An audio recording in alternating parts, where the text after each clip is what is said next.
दाखवण्याचा प्रयत्न केलेला आहे। दरम्यान काल कणकवलीत देखील बॅनरवर रंगल्याचं पाहायला मिळालं। वक्त आने दो, जवाब भी देंगे और हिसाब भी लेंगे अशा आशयाचा बॅनर इथे चर्चेचा विषय बनलाय।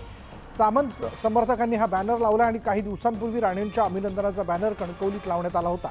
राणेंच्या अभिनंदनाचा बॅनर शिवसेना नेते किरण सामंत आणि जिल्हा प्रमुख संजय आंग्रे यांनी लावला होता आणि हा बॅनर अज्ञातांकडून फाडण्यात आला होता।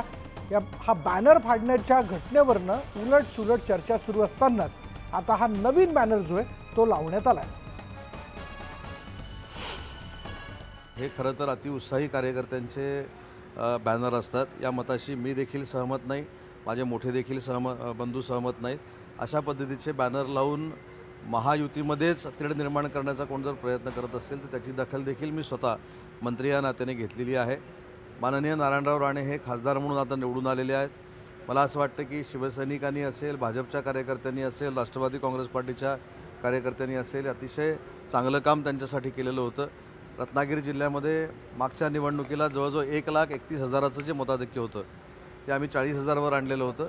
आणि म्हणून मला असं वाटतं की राजकारणामध्ये गैरसमज पसरवण्याचा प्रयत्न जाणीवपूर्वक कोण जर करत असतील तर त्याचा नक्की पक्षांतर्गत बंदोबस्त केला जाईल। वक्त आने दो, बाद में उसके ऊपर बात करूंगा।